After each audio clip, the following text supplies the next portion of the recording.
要するに2人は双子みたいにこうやって育ったんですよね。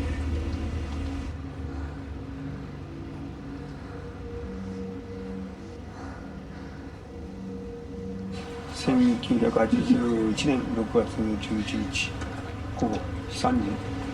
あんまり厳密にはわからないです。ただ妄想の中で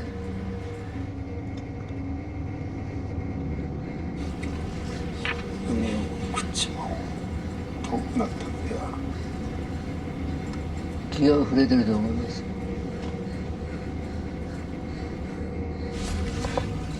テレビ系ラジオを認めた時に衝動、欲動、欲望と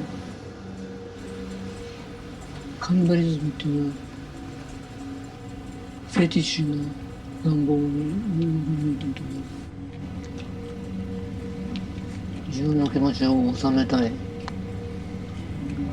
柔らかい中に閉じ込めておきたい。